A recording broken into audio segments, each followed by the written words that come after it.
படிக்கிறேன். கல்விக்கண் திறந்த காமராஜர். கல்வியானது இன்றைய ஏழை மாணவர்கள் வரை சென்று சேர்ந்திருக்கிறது என்றால் அதற்கு காரணம் காமராஜர் தான்.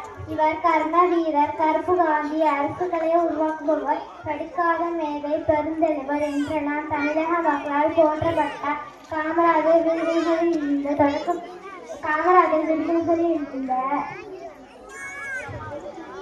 காமராஜர் தமிழ்நாட்டில் உள்ள விருதுநகரில் வாழ்ந்து திருக்குமாரசாமி திருமண நோய் 1903 ஜூலை மாதம் 15ஆம் நாள் பிறந்தார். காமராஜர் விருதுநகரில் உள்ள தொடக்கப்பள்ளியில் கல்வி பெற்றார். அப்பொழுது அவருடைய தந்தையார் எதிர்பாராத விதமாக மறைந்துவிட்டதால் அவருடைய படிப்பு நின்று போனது. காமராஜர் 6ஆம் வகுப்புடன் தனது படிப்பை முடித்துக் கொண்டார். எனும் பிற்காலத்தில் பயனான நூல்களை வைத்து தமது அறிவை பெருக்கிக் கொண்டார். அண்ணல் காந்தியடிகள் மேற்கொண்டு அறப்போராட்டம் காமராஜரை பெரிதும் கவர்ந்தமையால் தன்னை அவர் முழுமையாக விடுதலை போராட்டத்தில் இணைத்துக் கொண்டார். ஏழை எளிய மக்கள் தங்கள் குழந்தைகளை சந்தித்து இயலாதை கண்ட காமராஜர் மதிய உணவு திட்டத்தை செய்தனர். இத்திட்டம் காமராஜர் பெரும் புகழை பெற்றுத் தந்தது. மேலும் கட்டாய கல்வி திட்டத்தை